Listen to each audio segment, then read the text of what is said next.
Ya, Bismillahirrahmanirrahim. Assalamualaikum warahmatullahi wabarakatuh. So, today we would like to talk about the following topic for English syntax.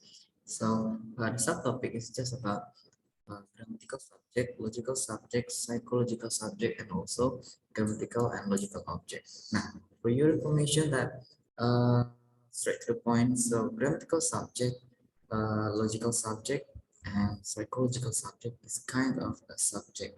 But how can we identify each subject, whether it is grammatical, logical, or psychological? So I'm going to show you about the example.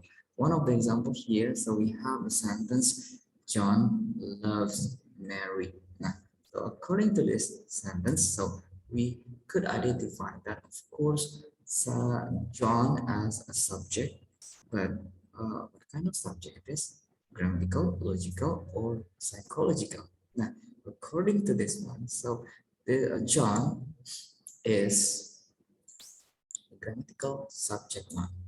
Yeah, because why? In grammatically, so John is a subject.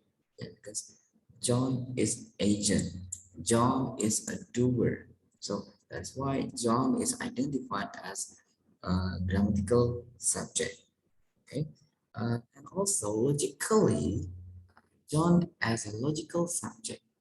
Yeah, because we know that who is the person, who is the agent doer. So that's why logically, so John as a logical subject.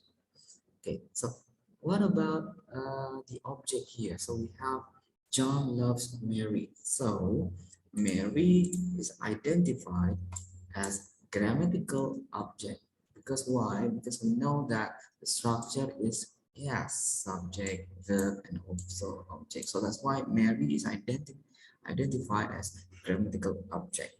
So what about logical object? Yes, same thing with that one. So Mary is identified as logical object as well. Okay, because in grammatical and also in logical, so Mary is identified as logical object.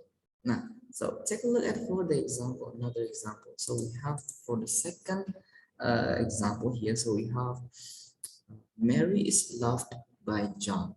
So you could find out, you could figure out that uh, the different from the previous sentence, the first sentence and the second sentence is about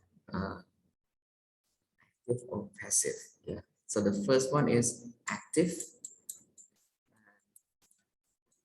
The second one is passive. Now, so how can we identify uh, grammatical subject and grammatical object or something like that? So we could find out here. So we have Mary is loved by John. So grammatically, grammatically, Mary is subject, and logically, Mary is object. Okay, Mary is loved by John. So grammatically, uh, Mary is a subject, but in logical, yeah, logically, Mary is object. Okay. So what about John here? So grammatically, okay, John is object, and logically, John is a subject. Yeah, can you find out what makes them different? Yeah, so we know that why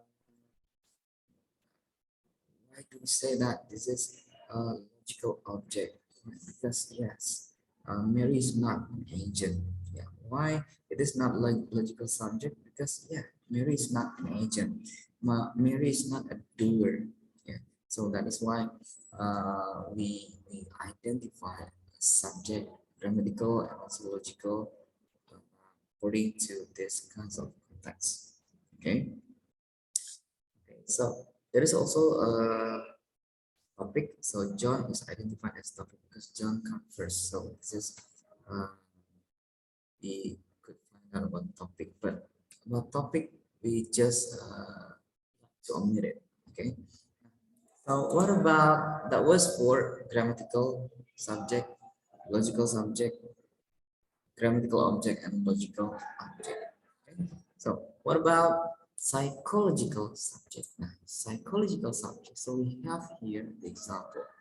On Monday, it rained heavily. So we could find out that psychologically,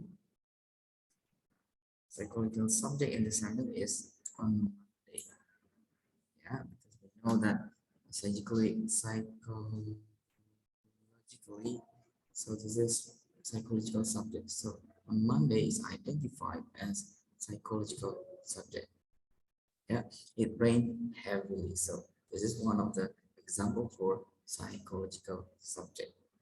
Okay, guys. So hope that you could find out a lot of material and similar other references for syntax. So we hope that you enjoy this video. Hope that you know about how can you identify grammatical object, subject, logical subject, object, and also grammatical object, psychological subject. So I think that's all for today. Thank you for your attention. Class dismissed and Assalamualaikum warahmatullahi wabarakatuh.